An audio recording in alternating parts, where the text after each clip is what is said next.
La Bible dit très clairement que ce n'est pas tout le monde qui va passer l'éternité au paradis avec Dieu. Jésus lui-même, il a dit que le jour venait où une séparation serait faite pour toujours entre tous les humains qui n'auront jamais existé. Et je cite Jésus, il dit qu'une partie des humains recevra en héritage le royaume qui leur aura été préparé dès la fondation du monde, et l'autre partie des humains iront dans le feu éternel préparé pour le diable et pour ses anges. Vous voyez, ce n'est pas tout le monde qui sera sauvé. L'Église chrétienne, dans l'histoire, a toujours affirmé ce point de doctrine. Dans l'éternité, il y aura des gens au paradis et il y aura des gens en enfer. C'est dur comme idée, n'est-ce pas? C'est dur. Parce que quand on pense à l'enfer, on ne pense pas seulement à des tortionnaires, à des terroristes, à des violeurs d'enfants qui pourraient y passer l'éternité, parce que ça ne nous dérange pas trop. Non, ce qui nous dérange, c'est l'idée que des amis à nous, des proches, des membres de notre famille, des collègues, des voisins, peut-être même des personnes qui viennent à l'église pourraient aller en enfer parce que tout simplement, ils n'ont pas la foi. Ils n'ont pas la vraie foi. Ça, c'est dur comme idée, n'est-ce pas? D'autant plus que Dieu, il est capable de leur donner la foi, non?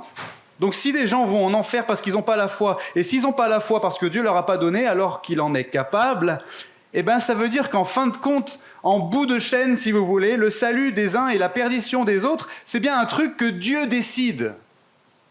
Indépendamment de nos capacités propres, indépendamment de la qualité extérieure de notre vie, indépendamment de notre salut, de notre statut, indépendamment de notre héritage familial, de nos accomplissements personnels, c'est Dieu qui décide qui est sauvé. C'est perturbant. Comment est-ce qu'on réagit à cette idée? Est-ce qu'on est incrédule? Ah non, c'est pas possible ça, j'y crois pas. La Bible, elle peut pas enseigner un truc pareil. Je sais même pas si je peux croire en Dieu dans ces conditions. Ou bien est-ce qu'on est angoissé? Mais si c'est Dieu qui décide de tout, alors nous, on n'a pas du tout notre mot à dire.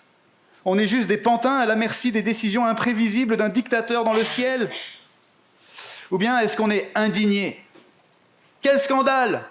Dieu violerait le libre arbitre des humains.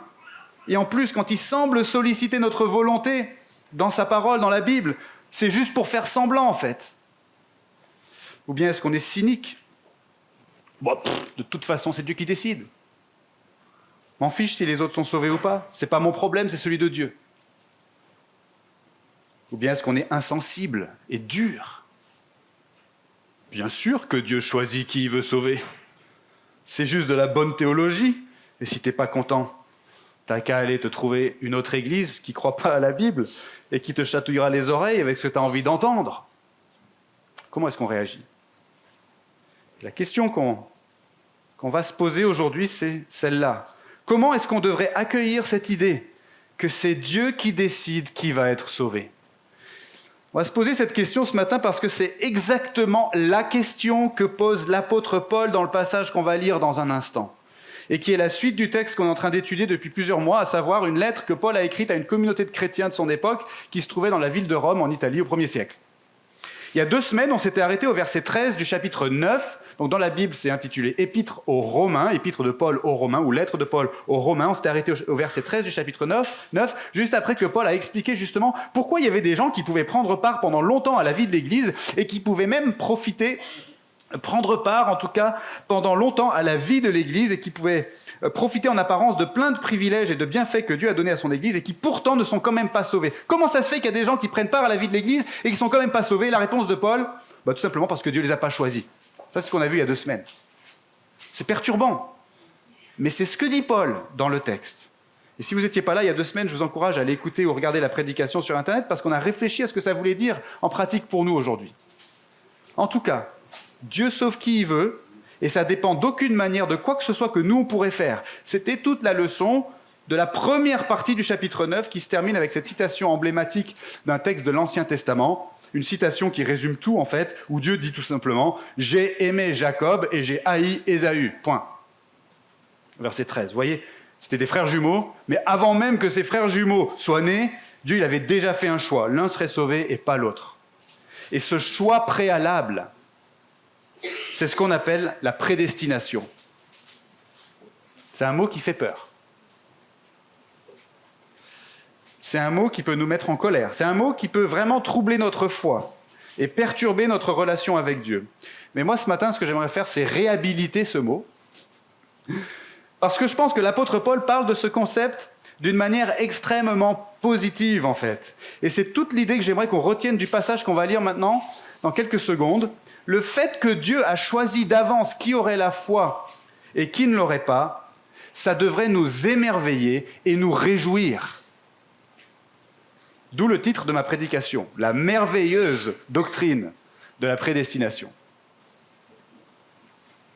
J'ai envie de vous convaincre avant la fin de cette prédication que c'est une merveilleuse doctrine, la prédestination. Je veux vous réconcilier avec ce mot.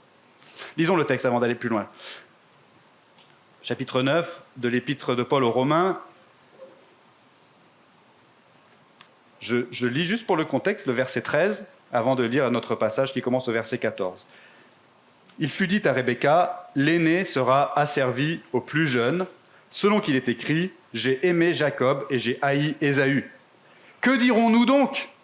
Y a-t-il en Dieu de l'injustice? Certes non, car il dit à Moïse, je ferai miséricorde à qui je ferai miséricorde, et j'aurai compassion de qui j'aurai compassion. Ainsi donc, cela ne dépend ni de celui qui veut, ni de celui qui court, mais de Dieu qui fait miséricorde. Car l'Écriture dit à Pharaon, je t'ai suscité tout exprès pour montrer en toi ma puissance, et pour que mon nom soit publié par toute la terre. Ainsi, il fait miséricorde à qui il veut, et il endurcit qui il veut. Tu me diras donc, qu'a-t-il encore à blâmer? Car qui résiste à sa volonté? Toi plutôt, qui es-tu pour discuter avec Dieu? Le vase modelé dira-t-il au modeleur, pourquoi m'as-tu fait ainsi? Le potier n'est-il pas maître de l'argile pour faire avec la même pâte un vase destiné à l'honneur et un vase destiné au mépris? Et si Dieu, voulant montrer sa colère et faire connaître sa puissance, a supporté avec une grande patience des vases de colère formés pour la perdition, et s'il a voulu faire connaître la richesse de sa gloire à des vases de miséricorde qu'il a d'avance préparés pour la gloire, c'est-à-dire à nous qu'il a appelés, non seulement d'entre les Juifs, mais encore d'entre les païens, comme il le dit dans Osée, celui qui n'était pas mon peuple, je l'appellerai mon peuple, et celle qui n'était pas la bien-aimée, je l'appellerai bien-aimée. Et là même où on leur disait, vous n'êtes pas mon peuple, ils seront appelés fils du Dieu vivant. Ésaïe, de son côté, s'écrie au sujet d'Israël, quand le nombre des fils d'Israël serait comme le sable de la mer, un reste seulement sera sauvé, car le Seigneur exécutera pleinement et promptement sa parole sur la terre. Et comme Ésaïe l'avait dit auparavant, si le Seigneur des armées ne nous avait laissé un germe, nous serions devenus comme Sodome, nous aurions été semblables à Gomorrhe. Que dirons-nous donc? Les païens qui ne recherchaient pas la justice ont obtenu la justice qui vient de la foi, tandis qu'Israël, qui recherchait une loi qui donne la justice, n'est pas parvenu à cette loi. Pourquoi? Parce qu'Israël l'a cherché non par la foi, mais comme provenant des œuvres. Ils se sont heurtés à la pierre d'achoppement, selon qu'il est écrit « Voici, je mets en Sion une pierre d'achoppement et un rocher de scandale. Et celui qui croit en lui ne sera pas confus. » Prions avant d'aller plus loin. Seigneur notre Dieu, s'il te plaît, éclaire-nous maintenant par ton Saint-Esprit, afin qu'on puisse comprendre ce texte et en tirer toutes les applications que tu veux pour notre vie. Seigneur, à toi soit la gloire dans nos pensées, dans notre cœur, dans nos émotions, dans nos actes, dans nos paroles. À toi seul soit la gloire, au nom de Jésus. Amen.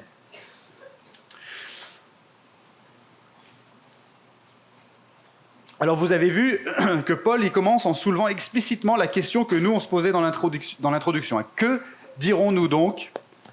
Que dirons-nous donc? Ça va, vous m'entendez?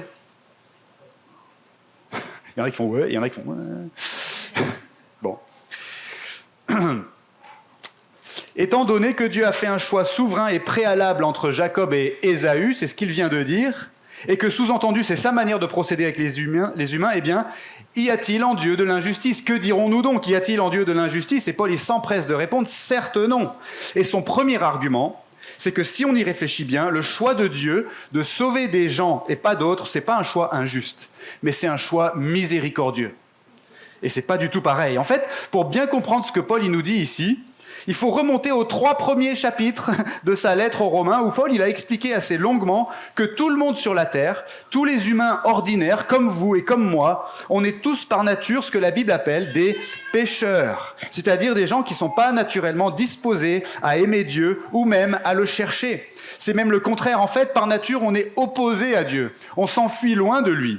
Depuis l'époque du premier humain, c'est-à-dire Adam, on est tous naturellement en rébellion contre Dieu. Et ça se traduit tous les jours par notre égoïsme, par notre égocentrisme, notre orgueil, notre cupidité, notre jalousie, notre désir d'autonomie et tous ces désirs autocentrés qui remplissent notre cœur, nos pensées, nos émotions et qui souvent se transforment en actes. Notre condition humaine est déchue, c'est-à-dire qu'on est par nature et par défaut, on est abîmé. Le mal habite en nous et on en est coupable de cette situation. Paul, il nous a démontré tout ça au début de sa lettre. C'était la première chose qu'il voulait nous expliquer, où il résume donc cette situation à un moment donné. Et il dit, je cite, « Tous sont sous l'empire du péché.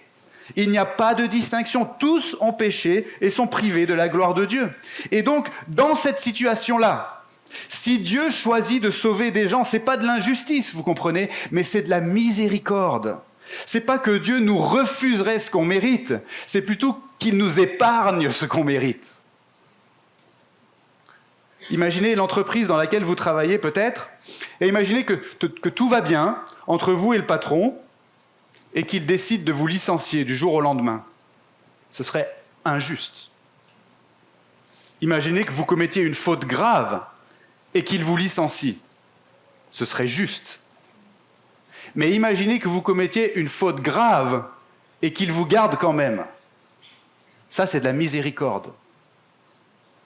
Et c'est un peu pareil dans notre passage. On n'est pas dans une situation où on serait tous neutres ou innocents et en bon terme avec Dieu. Et dans cette situation, on apprendrait que Dieu a choisi d'en envoyer certains en enfer. Ça, ce serait injuste. Non, on est dans une situation où tout le monde, sans exception, en fait, mérite d'aller en enfer, si je peux simplifier. Mais voilà qu'on apprend que dans sa grande bonté, Dieu a choisi d'en envoyer certains au paradis. C'est pourquoi Dieu dit, verset 15, « Je ferai miséricorde. » À qui je ferai miséricorde? Il ne dit pas « J'enverrai à la perdition. Qui j'enverrai à la perdition ?» Vous comprenez la nuance? Parce que le point de départ, ce n'est pas notre innocence. Le point de départ, c'est notre culpabilité. C'est super important qu'on comprenne dans quelle situation on se trouve par nature, avant de commencer à réfléchir à la question de la prédestination. Parce qu'en intégrant bien cette réalité qu'on est perdu, et ben quand on découvre que Dieu a choisi d'en sauver certains, on ne va pas se dire « mais c'est injuste !» On va plutôt se dire « mais quelle miséricorde ! Quelle miséricorde !» Si Dieu exerçait seulement sa justice, on irait tous en enfer.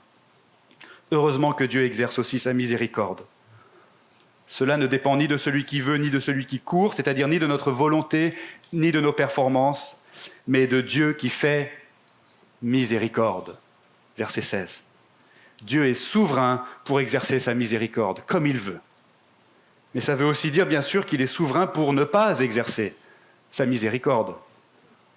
Donc quand Dieu choisit de sauver des gens, il choisit aussi de ne pas sauver d'autres gens.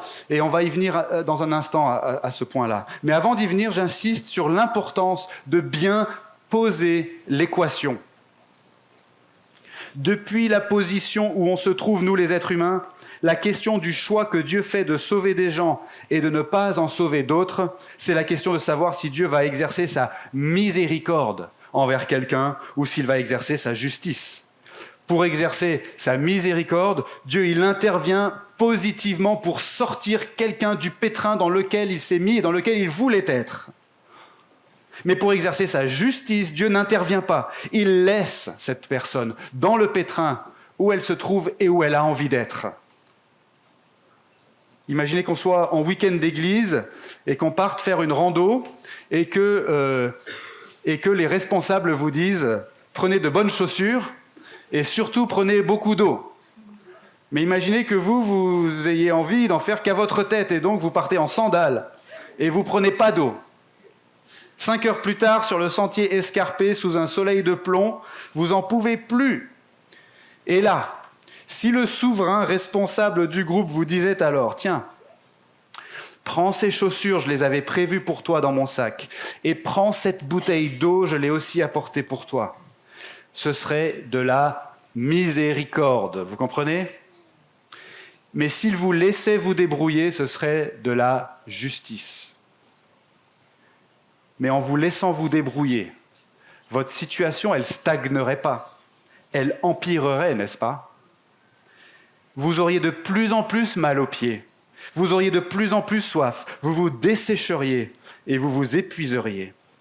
Où est-ce que je veux en venir avec ça ? Je veux en venir à ce que dit Paul dans notre texte quand il dit que Dieu fait miséricorde à qui il veut et qu'il endurcit qui il veut. Paul ne veut pas dire que Dieu met activement, spécialement de l'incrédulité ou de la méchanceté dans le cœur des gens. Il sous-entend plutôt que Dieu laisse le cœur se débrouiller. Il le laisse à ses penchants naturels. Dieu endurcit qui il veut en retenant tout simplement sa miséricorde. Pour nous endurcir, il nous laisse dans l'état où on est et où on a voulu être. Il nous livre à nous-mêmes avec notre cœur qui est déjà tout sec, tout desséché spirituellement, qui est déjà un cœur de pierre parce qu'il est séparé de Dieu et parce qu'il n'est pas sensible à sa voix. Donc ce premier point est très très important quand on aborde la question de la prédestination. Le choix de Dieu, de sauver des gens et pas d'autres, c'est pas un choix injuste, mais un choix miséricordieux. Et ça, c'est vraiment un argument très important pour Paul dans notre passage. Et avant de passer à la suite, on peut déjà tirer une application pour nous. C'est qu'on doit accepter le verdict de Dieu sur notre vie. On n'est pas des gens innocents, et encore moins des gens méritants. On a par nature un cœur mauvais et perdu, et dur et insensible à Dieu. Et on doit entretenir cette conviction en nous et développer la conscience de notre culpabilité morale devant Dieu. C'est désagréable, hein ? Mais si c'est vrai, c'est tellement nécessaire qu'on le fasse. Et pour ça, on doit confronter notre vie aux exigences morales de Dieu contenues dans la Bible. On doit le faire fréquemment. Et on doit le faire avec beaucoup d'honnêteté et d'humilité. D'ailleurs, c'est tout le sens de cette partie du culte qui vient vers le début, qu'on appelle parfois la loi de Dieu. En fait, on se rappelle à ce moment du culte, vers le début, on se rappelle la loi de Dieu. On prend le temps de l'examen de soi et de l'humiliation devant Dieu, parce qu'on a besoin tout simplement de se rappeler en permanence que par nature, on n'est pas digne d'être sauvé par Dieu. Et déjà, ça va placer la question de la prédestination dans la bonne perspective. Mais passons au deuxième point. La deuxième chose que Paul veut nous faire comprendre concernant la merveilleuse doctrine de la prédestination, c'est que le choix de Dieu de sauver des gens et pas d'autres, c'est un choix qui a un but et qui vise, comme tout ce que Dieu fait, sa propre gloire dans l'éternité.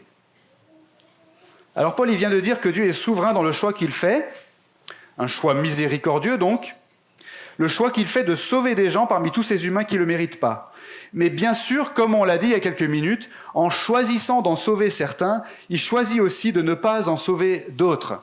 J'aurais pu dire qu'il ne choisissait pas de les sauver, mais en disant qu'il ne choisit pas de les sauver, ça revient à dire qu'il choisit de ne pas les sauver. Vous avez suivi ? Donc, si Dieu choisit souverainement qui va être sauvé, et s'il fait ça indépendamment d'une quelconque considération de nos mérites ou de choses que nous, on pourrait faire, eh bien, ça peut sembler arbitraire. C'est pas vrai ? C'est peut-être pas injuste, mais comme quelqu'un l'a dit dans un groupe de maison il y a 2 semaines, ça semble pas équitable.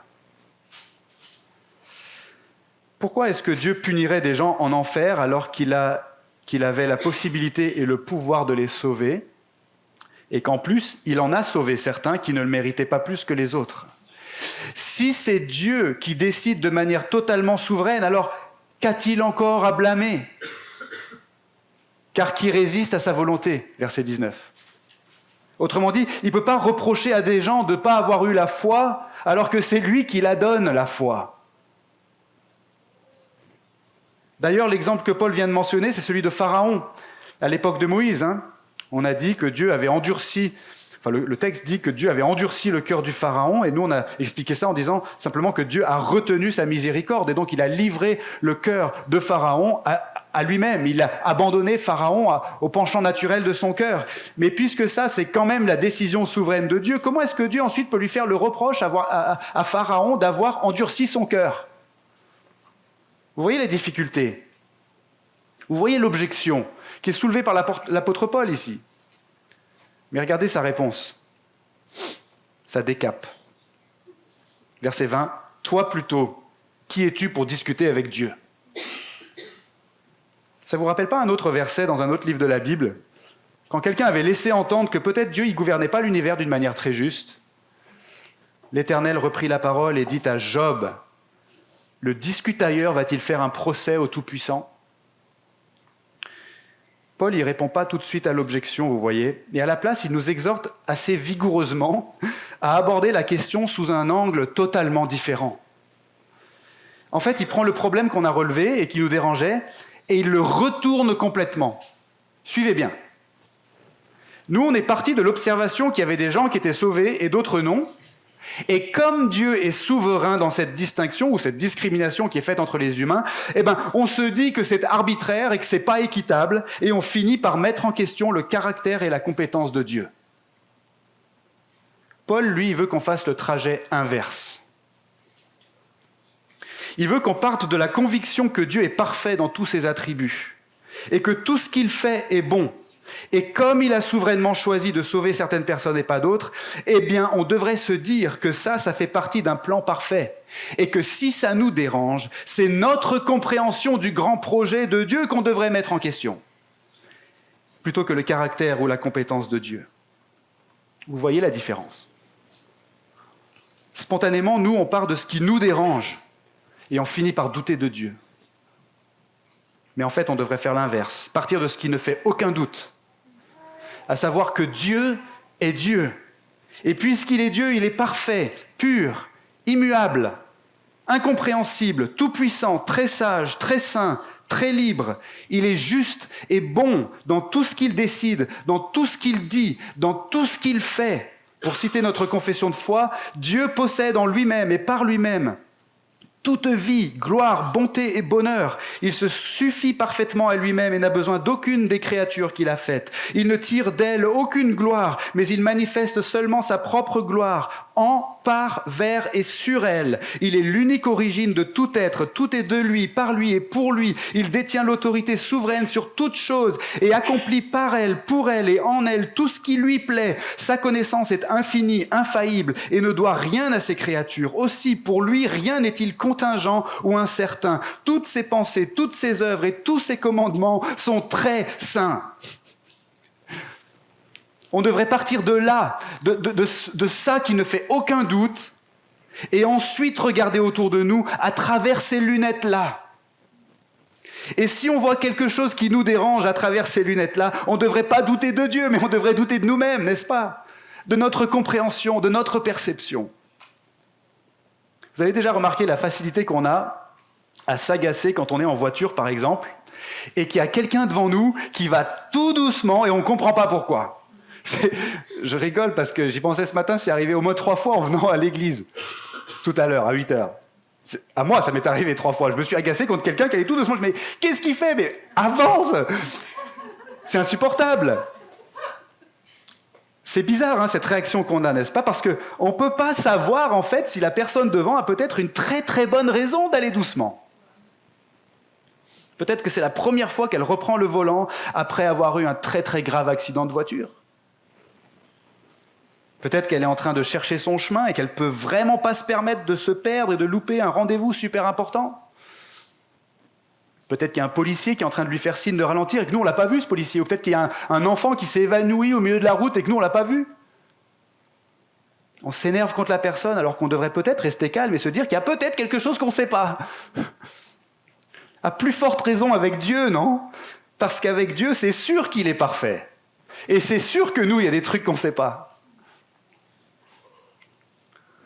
Et ça, c'est exactement la logique de Paul dans notre passage. Il veut qu'on aborde la question de la prédestination de cette manière, sous cet angle-là. Non seulement en nous rappelant qui on est en tant que pécheurs qui ne méritons pas d'aller au paradis, ça c'était le premier point, mais en nous rappelant aussi qui est Dieu en tant que créateur et gouverneur souverain de l'univers, qui est le maître de l'argile, comme il dit au verset 21, pour faire avec la même pâte ce qu'il veut en vue d'accomplir son merveilleux projet. Et quel est ce projet? En fin de compte, c'est que dans tout l'univers et pour toute l'éternité, on célèbre sa gloire, la gloire de Dieu. Pourquoi? Parce que Dieu est Dieu et il n'y a personne d'autre qui est Dieu.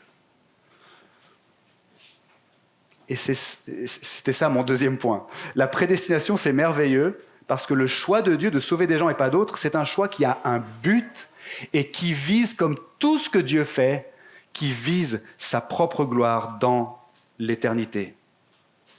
Même les non-croyants, les gens qui ne sont pas sauvés, vont glorifier Dieu dans l'éternité en recevant le châtiment de leur faute. Un châtiment parfaitement juste et proportionné ou ajusté à la gravité de leur péché. Ils ne seront ni trop punis, ni pas assez punis. Ce sera pile ce qu'il faut, qui correspond à une justice parfaite. Paul, il appelle ça dans notre texte la colère de Dieu, mais ça ne désigne pas un sentiment chez Dieu comme si Dieu il devenait tout rouge et qu'il pétait un câble. Hein. Non, la colère de Dieu, ça désigne simplement ce qui se passe quand les fautes d'une personne rencontrent la justice parfaite de Dieu. Alors quand ça arrive, c'est sûr que c'est atroce pour la personne qui porte cette culpabilité.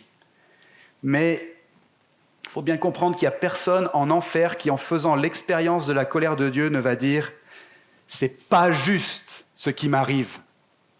Personne ne va dire ça. Il n'y aura personne non plus au paradis qui va dire « c'est pas juste ce qui leur arrive » en enfer.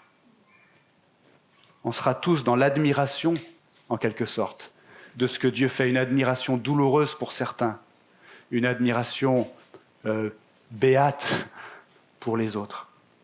C'est mystérieux, on a du mal à l'appréhender, mais le jour vient où tout le monde verra la perfection du projet de Dieu et tout le monde glorifiera Dieu, que ce soit pour sa justice exercée à l'encontre des uns ou pour sa miséricorde exercée en faveur des autres. Tout cela selon son choix souverain. C'est ce qui nous amène au dernier point.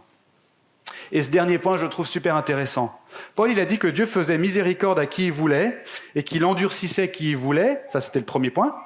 Ensuite, il a dit qu'il faisait ça pour manifester sa gloire, d'une part à travers les gens qui ne sont pas sauvés, d'autre part à travers ceux qui sont sauvés. Ça, c'était le deuxième point. Mais maintenant, il va nous inviter à réfléchir surtout à cette seconde catégorie de personnes, ceux qui sont sauvés.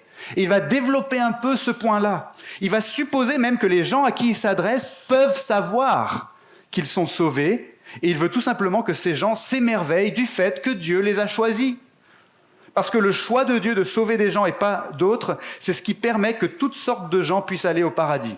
Regardez la logique de Paul dans notre passage, versets 24 à 33. Il dit tout de suite, verset 24, que parmi ces vases de miséricorde que Dieu a d'avance préparés pour la gloire, dont il vient juste de parler, parmi eux, il y a, dit-il, des juifs et des non-juifs. C'est-à-dire qu'il y a des gens qui, historiquement, les Juifs, avaient reçu plein de révélations de la part de Dieu, et il y a des gens qui, historiquement, les non-Juifs, ne savaient pratiquement rien sur Dieu. Mais Paul il nous montre ici que Dieu a choisi, souverainement et préalablement, de sauver certains parmi les uns et certains parmi les autres, des Israélites et des païens, c'est-à-dire des humains que tout opposait, des humains hyper différents. C'est une manière, en fait, de représenter tout le spectre du genre humain. Et ensuite, Paul va citer plusieurs passages de l'Ancien Testament, c'est-à-dire des extraits de cette révélation spéciale que les Juifs avaient reçue dans leur histoire, pour démontrer quel était le plan de Dieu. Et là, Paul, il y a deux choses qu'il veut démontrer. Premièrement, que Dieu avait le projet de sauver des gens qui semblaient impossibles à sauver. Deuxièmement, que si Dieu n'avait pas eu ce projet, personne n'aurait été sauvé à la fin. Autrement dit, écoutez bien, sans la merveilleuse doctrine de la prédestination, sans la prédestination, vous et moi, on ne pourrait pas être sauvés. Personne dans cette pièce ne pourrait être sauvé. Regardez ce qui se passe dans le texte, au verset 30, Paul il repose la question du départ, c'est intéressant, hein ? Que dirons-nous donc ? Dieu a fait un choix souverain et préalable pour sauver Jacob et pas pour sauver Ésaü. Que dirons-nous donc ? Est-ce qu'il est injuste en faisant ça ? Il sauve des gens en les prédestinant au salut, mais seulement certains au salut. Que dirons-nous donc ? Y a-t-il en Dieu de l'injustice ? Et la réponse maintenant, après la démonstration de Paul, c'est la suivante. C'est pas oui, il est injuste. C'est plutôt, mais c'est merveilleux ! C'est merveilleux, quelle merveille, grâce à la décision souveraine de Dieu, grâce à son décret irrésistible, toutes sortes de gens sont sauvés qui étaient impossibles à sauver.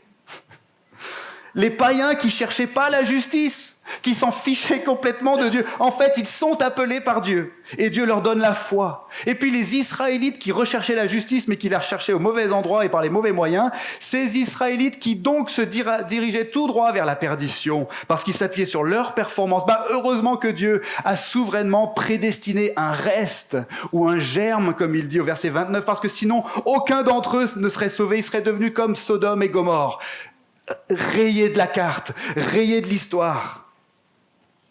Ils ont rejeté le Messie, mais heureusement que Dieu a décidé d'en sauver certains quand même et de leur donner la foi. Heureusement que Dieu en a prédestiné.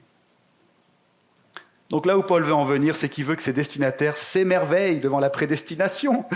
Il parle à des païens qui professent la foi et à des juifs qui professent la foi. L'église de la communauté de chrétiens à Rome était constituée des deux. Il y avait des païens convertis à Jésus, des juifs qui reconnaissaient en Jésus leur Messie.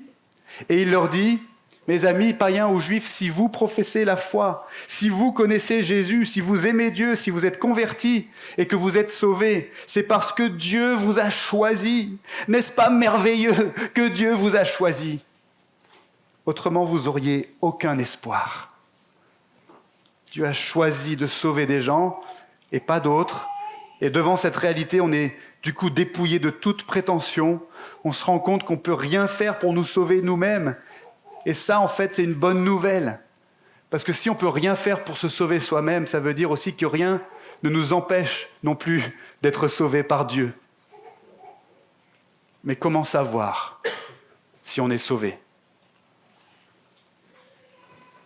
On va le vérifier tout de suite, si vous voulez bien. Écoutez attentivement. Dieu est venu sur la terre en la personne de Jésus. Il a vécu une vie parfaite sans jamais commettre le mal. Et ensuite, il s'est présenté à la croix pour offrir un sacrifice parfait, le sacrifice de lui-même, pour supporter la peine des péchés des gens qu'il voulait sauver à leur place.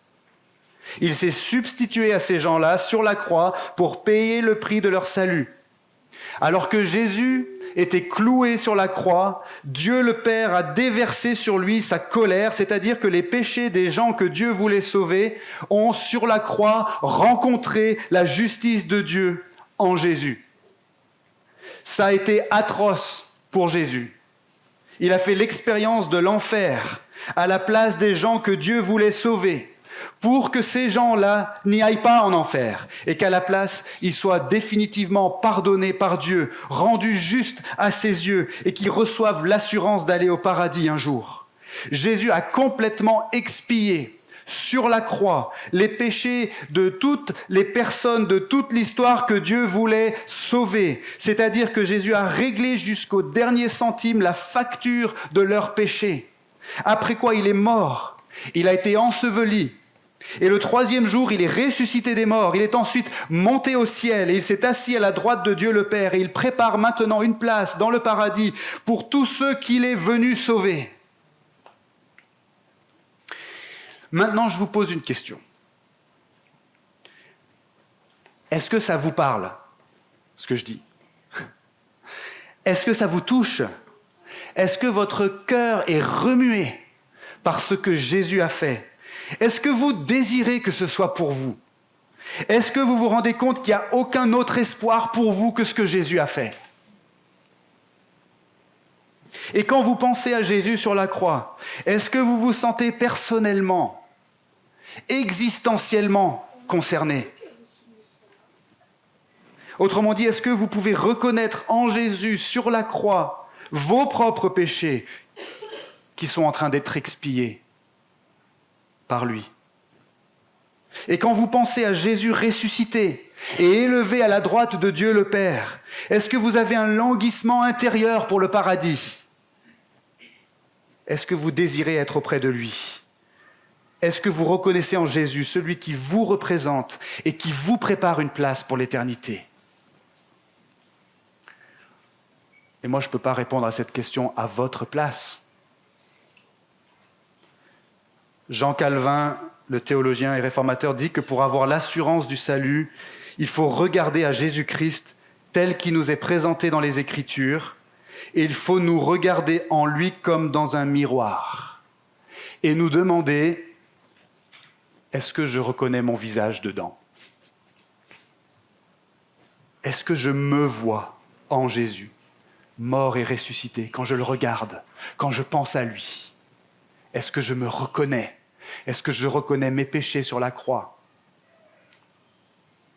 Est-ce que je reconnais ma place qu'il est en train de me préparer au paradis? Est-ce que je me vois en Jésus? Si oui, c'est que vous avez été prédestinés au salut. Sinon, par contre, ça ne veut pas dire que vous n'avez pas été prédestinés au salut. Ça veut juste dire que vous n'avez pas encore la foi. Mais personne ne peut vous dire maintenant si vous allez l'avoir un jour ou non.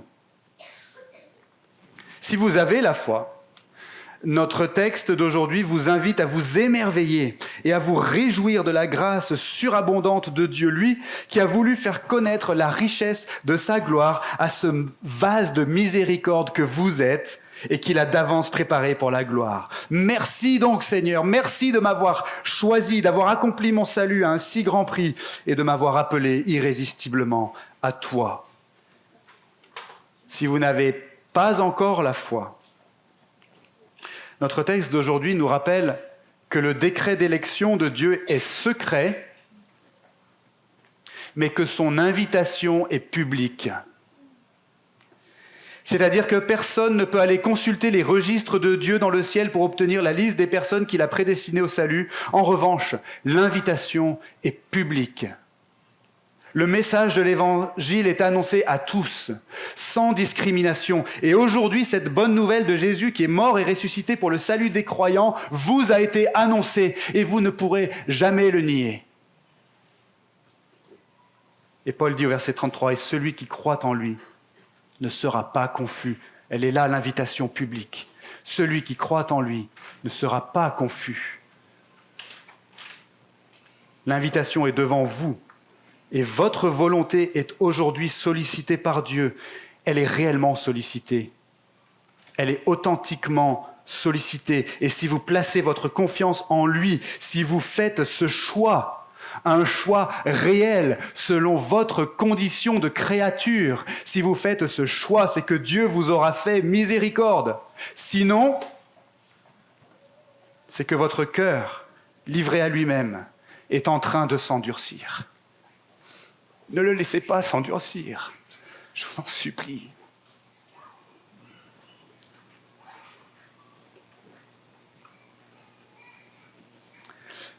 Vous savez que l'apôtre Paul, il a beaucoup pleuré. Il le dit, qu'il a averti les chrétiens de son temps avec larmes.